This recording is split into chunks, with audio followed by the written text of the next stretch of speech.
Okay, there's dogs in the background, so you might hear barking every now and then, but maybe that'll be more interesting. So this is my world building project. It's Earth 3030. So it's basically Earth but set about 1,009 years in the future.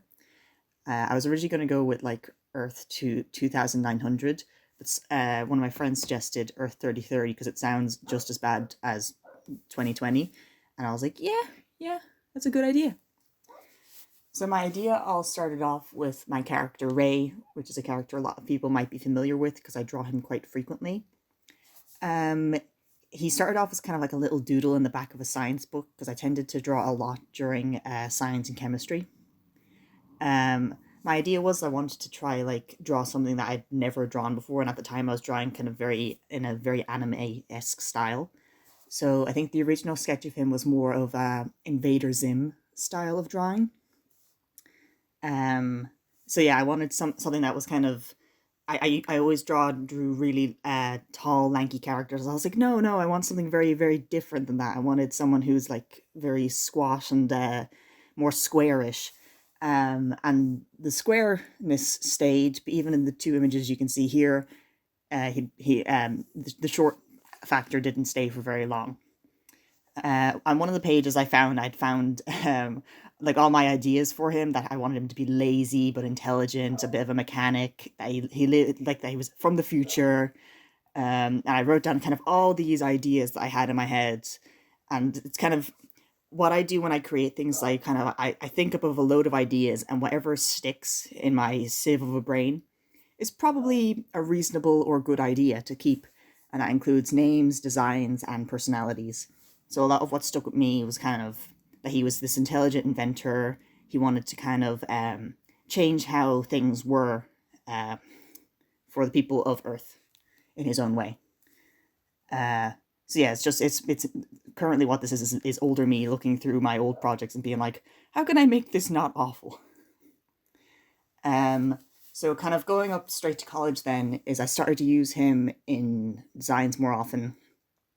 So the one on the left is one of the first drawings. I don't know if I did it before college or during the start of college, but it was one of the first drawings people would have seen and associated with me with college.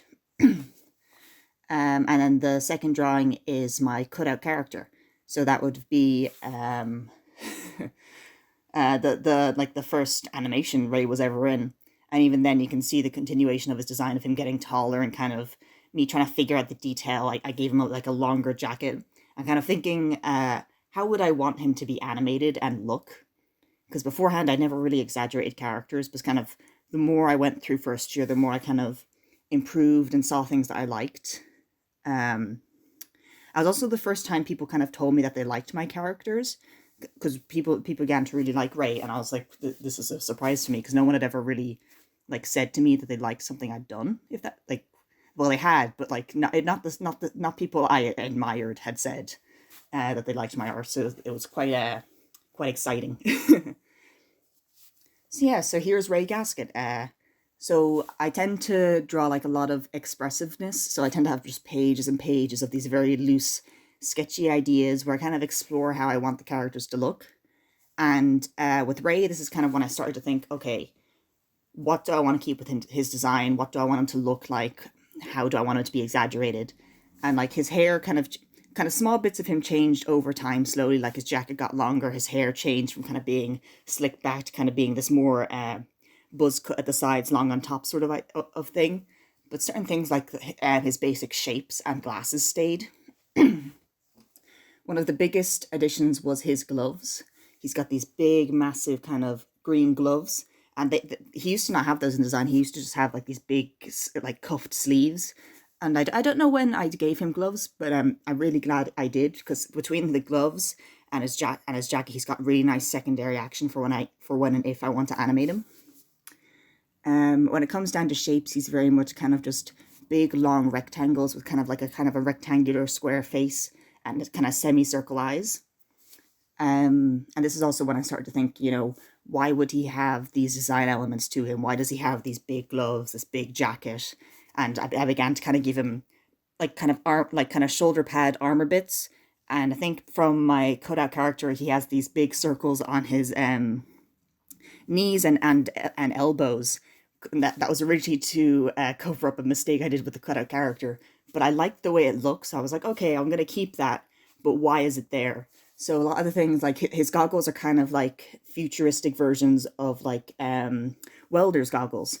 So they have these like these big face shields that protect their eyes when they're welding. And I thought that that would be something similar that Ray's goggles do. It's they're quite pretty technologically advanced. They're pretty kind of like holographic a little bit. There's a few kind of ideas I have for these goggles, but the main thing is that they're to protect his eyes from, like, welding, like sources of heat, bright lights, and they're probably like, quite like there's probably some other sort of technical things to them, but I just haven't figured it out yet. My ideas with the things on his elbows and legs was to connect them together in a way. I haven't drawn that out, but it's sort of like a kind of an exoskeleton like thing that pretty helps Ray with lifting certain heavy objects while he's maybe making things around his workshop, so like he doesn't have to keep going and getting like maybe forklifts, because my idea is he's not the strongest character, so this is just kind of, he can temporarily use this sort of exoskeleton to lift up certain heavy objects and take them from place to place. His jacket, I'd say, is probably like fireproof. I had an idea about it where like he got it secondhand um from like a fireman who had maybe like passed away because he didn't wear the jacket to the fire, and someone's like, well, that's awful, what, you're wearing a dead man's jacket. He's like, the man died because he wasn't wearing the jacket. I'm fine. I'm still here. It's morbid, but not every idea sticks. um and then, like, similar with his gloves, they're probably fire resistant, maybe like really heavy duty gloves where he could like stick his hand into acid and the glove and him will be fine. But yeah, he covers himself up quite a lot, because he doesn't like, for risk of getting something on him or just not wanting to touch people too. Around this time is when I thought, like, like, he's a mechanic by nature, and he probably works for people to make futuristic things. But my idea was that Ray probably has this big fascination with older technology. So I have this idea where he really likes kind of old-fashioned Roombas and drones, and if he finds like an old version, he'll probably, like, remake it, make it new, and kind of, he probably has a million Roombas around his house of different ages going out the past 1,000 years just because he likes them. Yeah, so he's a person who works with new tech but appreciates old tech, and the same goes for in this world, and with Ray in the story. There's these things called the space race, which is basically like the futuristic version of Formula One. It's this huge, big status thing. And in this world, there's Earth, which is called Lower Earth, and then there's Upper Earth, which I'll talk about later. But Upper Earth is for the very kind of rich and influential people who run these space races. And what Ray does, he sees that, like, all these like old ships that are completely good and fine are being thrown away, and he's like, well, that's old tech, and I like old tech, and they're just getting rid of it, so I'll work with it and I'll make something good. And so he's the first Lower Earth person to ever enter into the space race. But yeah, so yeah, this is, I think, the final slide on kind of just Ray, my current versions of Ray. He's kept the same color scheme throughout, more or less. I've toned it down slightly as I've kind of figured out what I want, like, Lower Earth's color scheme to be.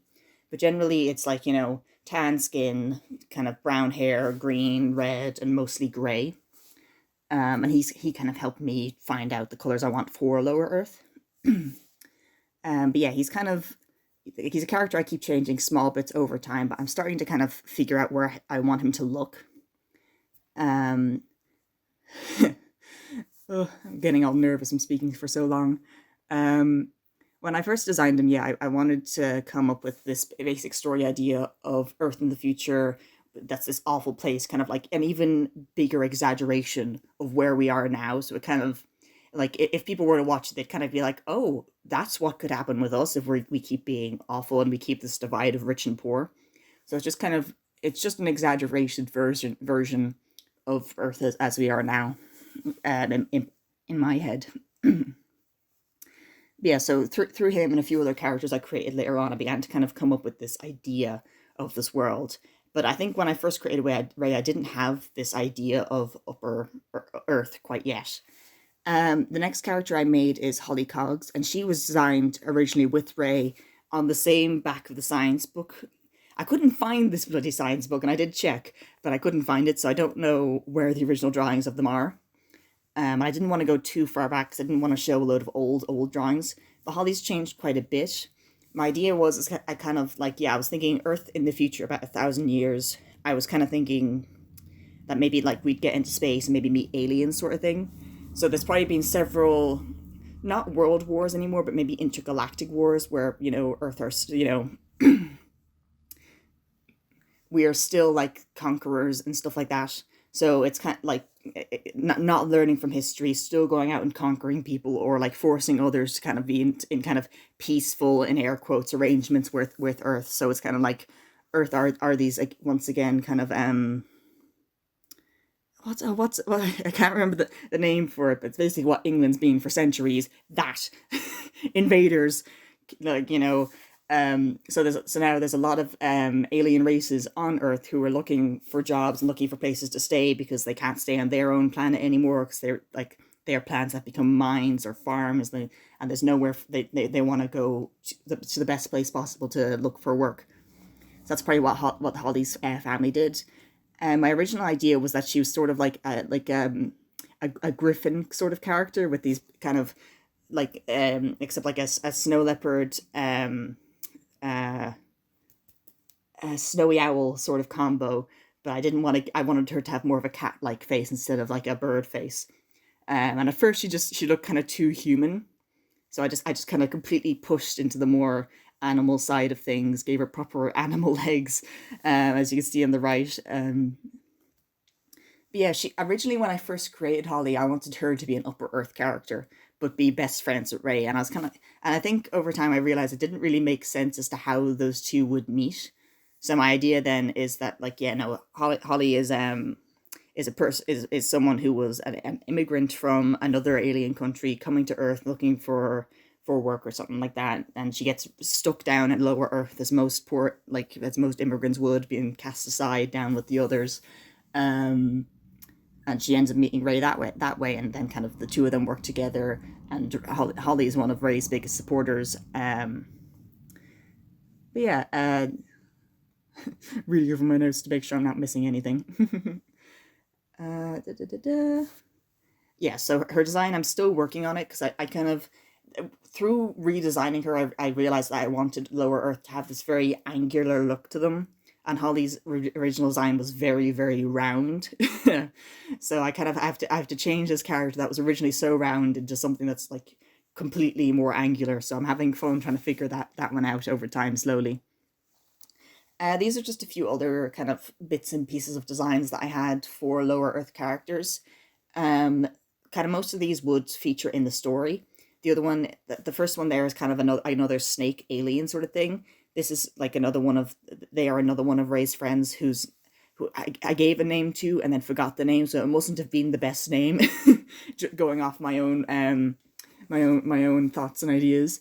But yeah, so they're once again kind of this immigrant, and they're looked down upon because, like, we humans have this history of not liking snakes and serpentine creatures. So there's probably this sort of, like, again, racial tension with that. So that's something that will be kind of be explored. Kind of there's a lot of things that I want to explore kind of throughout all of it, and this idea of kind of the upper Earths looking down on lower Earths, and then even lower Earths looking down on aliens, and it's something I kind of want to explore through the story. I'd have to kind of do I have to do a lot of research on a lot of different elements to give them justice. On the right are two characters I came up with kind of recently. Well, not I came up with their designs recently. I had the idea of as Ray is the first person to enter this space race, and he does reasonably well in his first race, and this inspires other people from lower Earth to, like, look around and get these spaceship parts, which are everywhere because there's, like, these scrapyard dumps all over Earth. And these people are a couple, and they see what Ray does, and they're big fans. They're like, look at him, he's making us making lower Earth look really good. We want to be just like him. Let's do that. Let's be like him. They're kind of the positive fans that come out of it. But I also want a group of negative fans who kind of like, yeah, let's go up there, let's win, let's show those upper Earth people what's for. And then when we're up there, will destroy their ships, will steal from them. There's always good and bad people with these sorts of things, and it's the same with Lower Earth. There's good and bad. Um, Originally, when I was first coming up with Ray, I kind of almost had a Batman like idea to him of like, he won't have parents, like they were miners and they died in a mine, and I was like, nah, that's been there, that's been done. Let's give him parents that are there and supportive.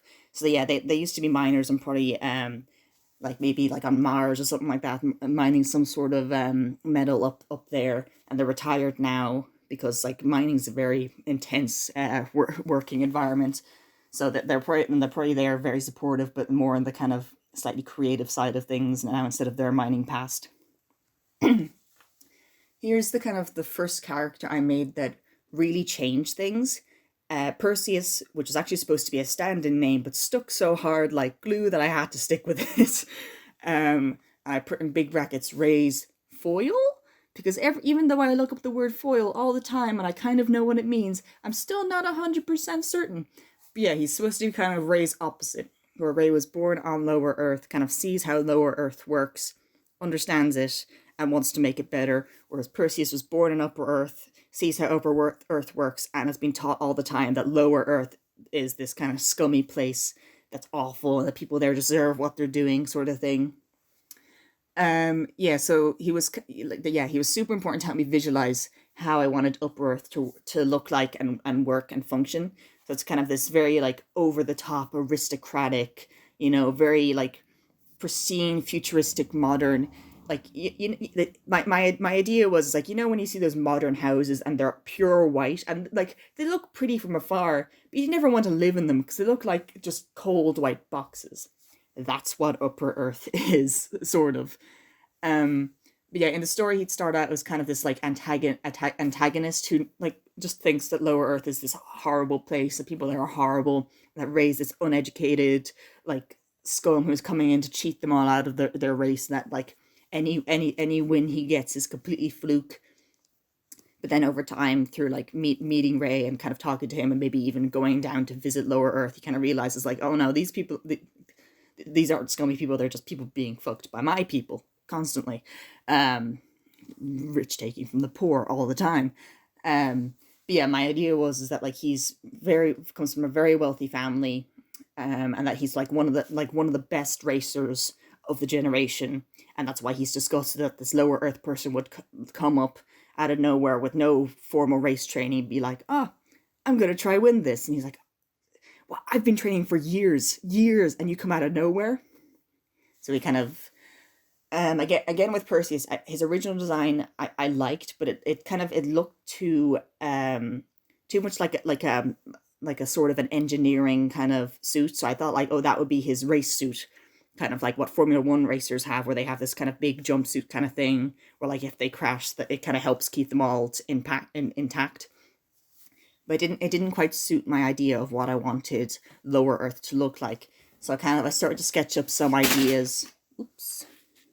I started to sketch up some ideas of kind of maybe some of the shapes I wanted. And again, like Lower Earth is very angular, and I wanted Upper Earth to be kind of more rounded, kind of. Lower Earth's all angular and practical, and Upper Earth is very round, impractical. So I went through several outfit changes to kind of get him out of that like worker's jumpsuit sort of look. And I eventually kind of came across the design you saw on that page. The other Earth character, I'm not sure. I think I wanted like a friend for Perseus, so I came up with this character Adela, who's a name I only came up with a friend, and again, it was a name that stuck. So thank you, friend. You know who you are. I don't know if you want to be spoken about in this, so I won't, just in case. But she's also like an Upper Earth racer. But I wanted kind of someone who was from Upper Earth but kind of understood Lower Earth. So she kind of will help Perseus see, like, oh no, Lower Earth isn't this awful place. So like yeah, unlike a lot of Upper Earthers, she's like super aware of what's going on in Lower Earth, that they're being taken advantage of, that like all of these immigrants are being forced there instead, and it's like highly overcrowded. She knows all this. She's seen it. So kind of her way of doing this is like she's a racer. She's super popular. She's probably like a bit of a model as well, sort of in the like kind of like in like an influencer model sort of thing. kind of like what we have now with Instagram models, something similar to that, but a slightly elevated, futuristic version. um, so my idea was that like she'd see what's happening on lower Earth, and she uses her status to kind of like make this kind of maybe clothing brand, say, since she's this model, and she kind of goes down to lower Earth, has them make the clothes, but pays them, well above like a really, really good wage, and then pays a huge amount, and then the cost of her clothes are huge. But since it's associated with her name, people are like, oh, it's her designer brand, we have to buy it, like that's why it's expensive. But she's then giving this really good livable wage to these people who need it, sort of thing, using her money for good. And then like she probably donates a lot to like maybe women in need down on lower Earth as well. These are just some other like upper Earth characters. I wanted some alien races to be in upper Earth as well. They were probably high up on their alien planets, so then when they came to Earth, they still got to stay on upper Earth. So these are ideas for maybe racers as well. My thought process was maybe like that the upper Earth kind of races all have this silent agreement that they all have to be color coded. So my idea was the first go was maybe orange, the middle lad would be maybe red, and then so on and so forth. And then with Perseus is blue, and then Adela's a pink color. And then Ray comes along, he's completely different with his brown and kind of red and green. And they're all like, oh, he's ruined the color scheme. He's so uncivilized. A lot of the time I tend to draw characters together. So some of these are kind of older, some of them are newer. I think I'm going to progress to slightly newer ones. So the two in the middle and the left are older. The one on the right is kind of slightly newer. There's not too much to see with these. It's just kind of me exploring characters, exploring their designs, kind of testing out maybe their personalities. Like you see in the middle one, Ray's messing around with the Roombas. That's when I was starting to think like, oh, he'd be this fan of these like little robot Roombas. And just kind of me exploring like kind of the relationship between Perseus and Ray. That kind of Ray knows Perseus doesn't like him, so he's just an ass about it. He's like, oh, you don't like me, I'm this awful lower Earth person, I'm gonna ruin your day. And Perseus just thinks he's an unintelligent scumbag. Yeah, it's something I need to work on. I'm not the best at explaining my ideas in a short period of time because I'm spending a long time explaining this. So I'm going to speed through a lot of these kind of design bits. So this is just kind of where I work out kind of the fun of them. So I've got like kind of Ray, his snake friend, and Holly all together like on a movie night sort of thing. They all probably crowd around on this far too small couch, all of them together, just like watching really old movies. This is one of the few design bits I have in here, and one of the few digital bits, I have in here. And this is kind of when I was messing around with Adela's first design, Perseus's new redesign, and I think Holly's first kind of new, more animal design as well, and a different outfit for Ray, maybe like his race outfit or his kind of engineering outfit maybe. And I like the design, like the clothing is fine, but I didn't like the way any of them looked. It wasn't exaggerated enough at all. It was far too rigid, boring, not enough shape to them. So it was one of those things where I was like, on the day I really loved it, and then I woke up the next day, looked at it, and I was like, oh, I thought this was good, and it's awful. So it encouraged me to start drawing a lot more. So there's now quite a lot of pages of me just drawing the same characters over and over and over again, kind of trying to really get their designs together. So I changed up how Perseus's feet worked, because I gave him kind of these stiletto heels, and now I'm kind of want him to have these big curved boots. And then I made Adela far more kind of rounded, kind of this like, not quite Jessica Rabbit-esque style, because that's not what it is. That's not really close to what it is at all, but like again, this very kind of rounded, kind of vase-like figure, and I'm still trying to square up Holly more and more. But yeah, this is where I just kind of doodle a million times, kind of hoping I can get them sort of what I want them to look like. And yeah, it's kind of where I explore maybe like kind of the angles of them all, the shapes, their kind of personalities and stuff like that. It's just a bit of fun that I like to do every now and then. I just start doodling on one page and keep filling it up and up and up. Yeah, so there's a few digital bits in here, and I'm either a swing and a miss with digital, or I nail it on the head. Unfortunately, a lot of the ones for this project were a swing and a miss. So the digital bit on the left is from my illustration project when I was trying to mess around with digital for the first time in a long time, to figure out how I wanted it to go. And I think with that one, I didn't want hard outlines. I wanted it to just be flat color for the characters on the backgrounds, and it just didn't work. It didn't look good, and it didn't help I wasn't good with digital. And then the one on the right is a much newer kind of what the kind of limited color watercolor, where I kind of wanted to figure out kind of the different kind of tonal feels of Upper and Lower Earth. So the top one is Perseus in Upper Earth with kind of this light yellow kind of highlight with kind of this more brown middle and then blue like undertones. So kind of this very kind of it's a warm highlight, which I wouldn't go with now, but this very cool low light. Whereas on the bottom is Ray in probably his workshop on Lower Earth, but again this warm highlight, but also warm low light with purple. So kind of gives like there's no real bright colors on Lower Earth per se, except for maybe red, but they still have this natural warmth to them compared to Upper Earth, which leads very well into the design of Upper and Lower Earth. So here I was messing around with kind of some color ideas for both. I just took all my pro markers I had and just kind of went through each and every one, and if I thought it suited on one or the other, I would dot it on either side. So Lower Earth is a lot of kind of natural browns, greys, kind of beiges, some purples, not very bright colors, a lot of natural colors, naturals, neutrals, warm colors. Whereas Upper Earth is a lot more bright colors, neons, whites. If there's grays, they're very kind of a bluey gray, a lot of blue, a lot of neon colors. And between the two of them, green is the least common color. In my that was my plan, is if there's green on Lower Earth, it's that very kind of dried out dead green, and if it's on Upper Earth, it's this unnatural bright luminous green. There is no natural greens. Like Ireland probably doesn't look anything like it does now, sort of thing. But yeah, so Lower Earth is I've said this a lot, but Lower Earth is the entirety of planet Earth. And probably in the story, it's probably argued whether like the moon is part of Lower Earth now, because it was probably the original Upper Earth. And then while Upper Earth kind of consists of the rest of our solar system and maybe any other planets they happen to have conquered or happen to be part of the Human Alliance. Because of course it's named after humans because they were the conquerors. And Lower Earth is incredibly overcrowded.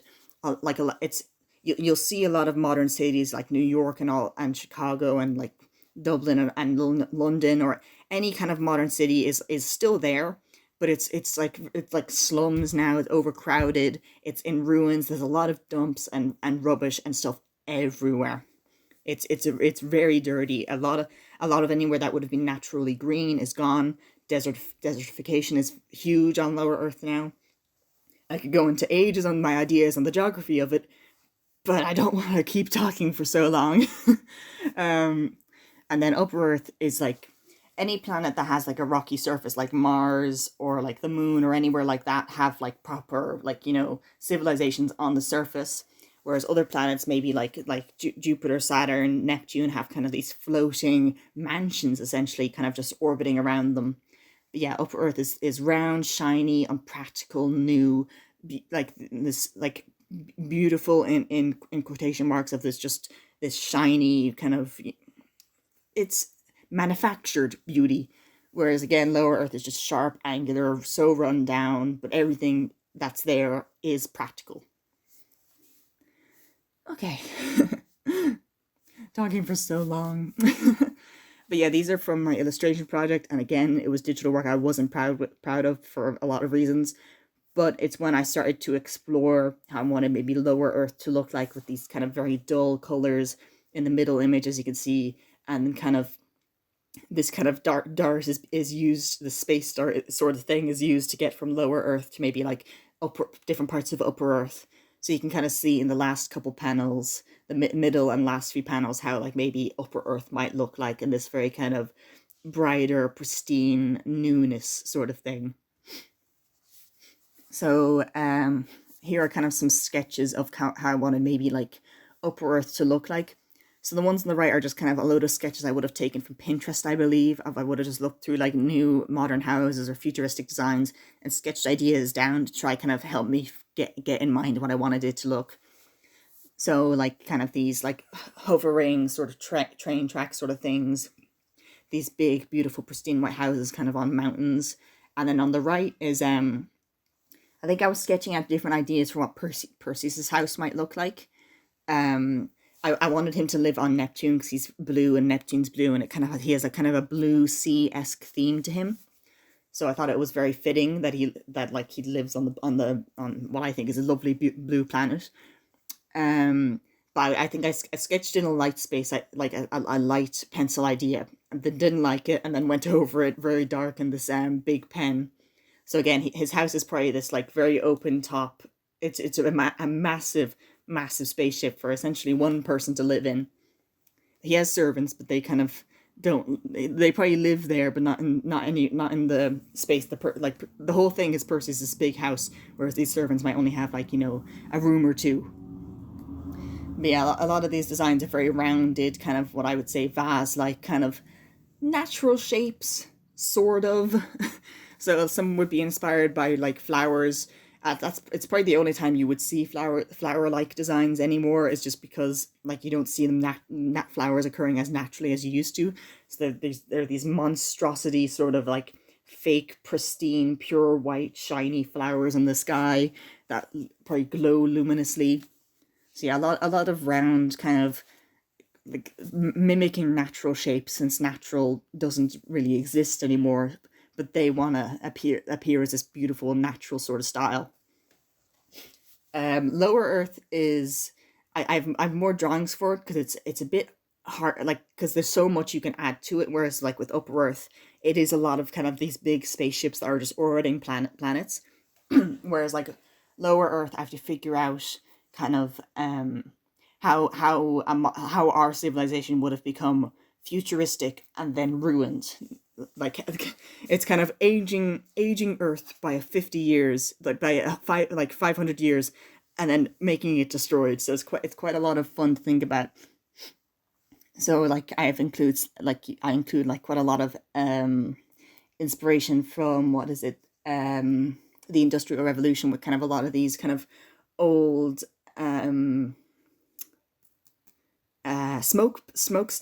these smokestacks, and then kind of other modern versions of maybe you might see like random windmills around. So again, a lot of these are old light sketches, and that's the idea of maybe like a scrapyard with these big piles, like just piles and piles of old cars, old kitchen appliances, old massive spaceships. Like they just dump everything into this big scrapyard, reuse very little of it, and just kind of take from other planets because that's easier than trying to go through this scrapyard and trying to take what was there. So yeah, a lot of times I might sketch kind of Ray out and think like, oh, I'll make a painting of this, and I never do. But I sketch Ray out and maybe like this like house around him. So I include like the middle one's him kind of on this like spaceship scrapyard on this big engine, looking out across these hills looking for stuff. The right is just a lot of very mismatched, sketchy ideas of like maybe the inside of what Ray's workshop might look like, the outside of what his house might look like. It's very jumbled together and hard to see, and that's just the one on the upper right is just him in on a balcony. um, these are a lot more recent. These probably came around December-ish, not too long ago. So like I find cities very hard to draw. I just find them very hard to draw. So I went back to just pure basic design and shapes. So I think the one at the bottom was the first one I did, where I just again looked at these references of I think New York and other modern cities, and just kind of sketched them out and maybe added in a bit here and there of like something more futuristic. Like there's one with the Coke ad that has like a cog in the side.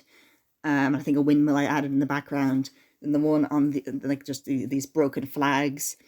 And like it was kind of a miss in the upper right as well, where I kind of sketched Earth as we are now, and then Earth kind of in the future, which is even more grey with kind of this technological ring around it. That's kind of this big space station, spaceship sort of satellite thing. And I started to kind of I was struggling a lot with like pen sketches and like just these pencil sketches because like there's so much detail you can add in a city. So then I went over to the left one and I was like, right, I'll get another reference up of New York, and I'll just kind of sketch in very lightly this kind of light gray like sky background, very lightly again, these sort of purple buildings with low detail in the background. I just kind of started to add darker colors and more details. I came closer, and I liked how that one started to look then. So I kind of continued that. This was again recent enough because I was like, oh, I don't like I've done so many character sketches, but I haven't done that many background stuff. I was like, oh, I gotta do some background. So I just again opened up my Pinterest and was like scrolling through for ages and clicking through like a load of images. And I was like, oh, there's like I find all the images so detailed. And I'm like, oh, I want to add in all the detail, but I'm so bad at drawing cities. So I just kind of started to sketch in these big shapes with bits of detail on them. Excuse me. And just began to sketch them in kind of several times on different pages. And I was like, oh, I've got to do this. I've got to kind of get it down in my head what I want it to look like. And I use New York as kind of a big reference because it's such a well-known kind of big city. So it's kind of, if I use it as a reference point, as kind of as an image, like everyone, like, and you see New York in kind of this futuristic ruin, it sets the tone for every other city in the world if this big domineering metropolis that everyone knows is in ruin. So the first one up there is I just started to kind of sketch in this again, these kind of big blocky shapes. For all of these, I just sketched in big blocky shapes. I thought they looked awful. I was like, oh, I'll just paint them in. They might look better with paint. They didn't look better with paint. And I was like, oh, I'll add pen and I'll get the detail out. And it started to look better with pen. I was like, thank God. I would have wasted an hour on the hours on this. Just, oh. So it turned out okay in the end. So the first one I've drawn this design a few times. I think it's probably like maybe what I want Ray's house to look like with this big tall tower with this big kind of block off the side, which would be his workshop where the roof probably opens up. The next is probably just kind of like maybe a slum part of Upper Earth, where it's like these big skyscrapers with just bits that have been kind of built off of them, trying to make up more room. And again, the last one on that page of these skyscrapers, maybe this kind of big washing line being held across them as well. And like it's all very brown. Probably the most colors that you see are advertisements, or I was thinking like you might see these like ruined copper or brass roofs. So I've added them in, and then the next one, the next page is like again this copper roof with these wires and like lightning rods, smokestacks. It just kind of it's very futuristic, but just so dull and drab and kind of dirty. Really, it looks very dirty. And again, the next image beside it, continuing that dirty aspect with just these rubbish bins on the ground, and again, they're full of wires. And then the last one's this ruined street with like this advertisement sign having fallen over, bits being built up off the sides of these skyscrapers, advertisements everywhere, kind of again, bits of laundry being held across the road. It's just, there's so much stuff going on. And like, because so many people live there. The last little bits are just kind of ship design, since that's supposed to be such a big aspect, but I got carried away with the characters and then with the backgrounds. So the first image is just an image I drew, I think, in the middle of the night or in the middle of talking with friends. The big ship there is the ship I was thinking of for Ray, because he makes a few ships throughout the story, but his first one is Scrappy, because he got all the parts for this ship from the scrapyard.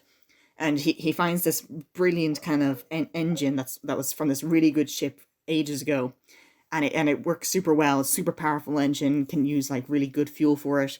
And he finds one, but you need two. But he finds a second one later on that's not as good at all. It's really damaged. So he's trying to fix it and get these two engines up and running to kind of the same level. So that this kind of becomes the story of Scrapyard, that she's this underdog with this really damaged engine on one side of things. And part of the idea is for the story is that Ray comes along. Ray's the type of person who does all the paperwork. He makes sure everything is legal. It might be on the line of legality, but it is legal. Like what he's doing is illegal. It's allowed. He's able to be there. Like his ship is up to standards, even though it doesn't look like it because she's half rusted over. But yeah, like everything's fine. But what happens is someone sabotages this damaged engine, because I mean, this damaged engine, it doesn't look like it will fly. So if it gets damaged, it's like, oh, it's just because your engine wasn't good, you mustn't have actually been up to code, even though the ship was. But Ray manages to fix the engine. There was something clogging like the fan in it. He unclogs it, damaging the engine slightly further in the process. Gets it going. He's behind now in the race, but still manages to kind of catch up to the rest of the pack. And then this becomes, huge. This underdog, and some people find out that the engine was sabotaged. Because they had proof, that the engine was fine, everything was on board, on paper, all good. And then they find this recording of someone coming in and damaging the engine for one of the other racers, because they're like, oh, I don't want my favorite racer to lose, so I'll just, this will be easy to get to ruin this guy, get rid of, kind of show that no lower Earth person should be here, whereas Ray's like, no, I should be here. So yeah, Scrappy's the main one I focused on, and she has this big, her left engine's completely rusted over, very damaged, a lot of repairs being done on it. And eventually, Scrapyards, that engine will fail at some stage, so Ray will have to make another ship, and that's kind of the story of because Scrappy becomes such a well-known and loved ship, because everyone else changes ships every single race, but Scrappy is this one ship that stays the same all the time with her damaged engine. Other designs I have was kind of there's this kind of nucleus with this big ring around it. Something like that would probably be for like Adela's ship. This kind of central nucleus with a ring around it.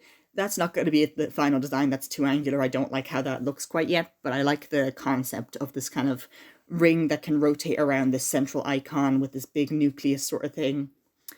And the other ship on the page is probably the start of a design for Perseus's one, again with this kind of these two T's engines coming off that can probably rotate around. So my idea is that like Adela's ship's very good at mobility at corners. It's very able to turn, do tight corners, do tight spaces very well.